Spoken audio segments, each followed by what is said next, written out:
They beat up people from the ethnic community into a pulp and make sure all of them are aligned. And then now they get other members, and then they form a special purpose vehicle, which is led by a certain politician. So essentially, it's not really a political party. Correct. I mean, when you look at ODM, one would have assumed long time ago that ODM was indeed a political party. But now with the exit of Mr. Raila Odinga, the glue that was holding ODM together is melting away. So in fact, there's no political party called ODM. Okay. But when you go to other mature democracies, it doesn't matter whether it's Nancy Pelosi in town or Barack Obama or George Bush. The Democrats will be Democrats. Right. Conservatives will be conservatives. If it's in the UK, you have your Labour. You go to your Lib Dem. So you actually know that there's a political party. Correct. The leader comes and Yeah. exits. Correct. But when you come to Africa, He's the leaders who are there. yeah, it's The leaders. political parties come and exist. And then also, unfortunately, Yeah. there are some people who romanticize military leaders. Yes. And in my view, from where I'm seated, you'd rather have a democratically elected leader who does not deliver, because you know at least every 5 years or every 4 years, you'll try to kick him out. Yeah. And when you question him, he will not send you to the battlefields. You know, in some of these military leaders, especially the young ones in parts of West Africa, Right. that are answerable to themselves. True. And they have immunized themselves by ensuring that there is a lot of misinformation and disinformation. True. There is, the first thing a military ruler does is suspend the constitution, Correct. suspend all civil liberties. Right. And you ask a question, you stop a bullet. You ask the second question, you stop a bullet. Right.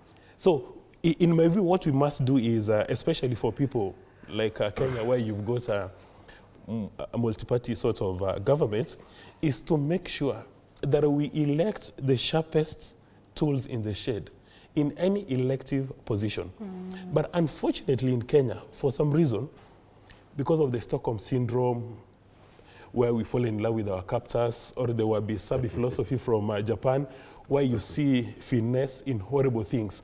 I mean, like, you remember, when he was alive, Mr. Raila Odinga was never wrong.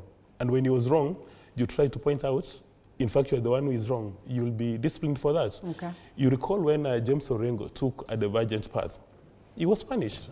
You remember when Anyang' Nyong'o took a divergent path, he was punished. True. So, Is there anything wrong with that? Because when you talk about punishment, they're talking about the party dictates, and they all understand that if you are for... No, you are assuming, you're actually assuming that it is a political party. The party. Their own, the ODM party, and they say that they have their own constitution they're in. I mean, you must understand that this is a very prominent... But again, You're right. It's the same thing. You see now you are in... Under the guise of... You're in yellow color, so I don't know whether... well, I am dressed.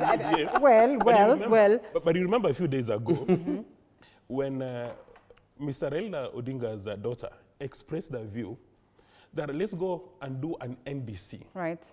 Then Raila Odinga's brother, who is now the party leader, said, we are going to have a behind the tent conversation. Yes. But guess what?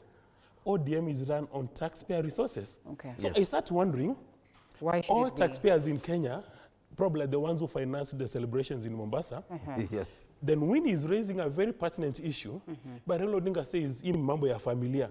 Now, a political party has become a family property. You know, if you're running an M-Pesa kiosk across the road, you decide when you're going to open, when you're going to close, whether you're going to sell onions or vegetables. But we are talking about a political party which is funded by taxpayer, and with alacrity. Dr. Oburu Odinga says, we are going to have a behind-the-tent conversation. Yes. What are we talking about? Now, let's go to Tanzania. Hold it. I want Benji to say something so that he also doesn't feel like he's not part of the show. Perhaps weigh in.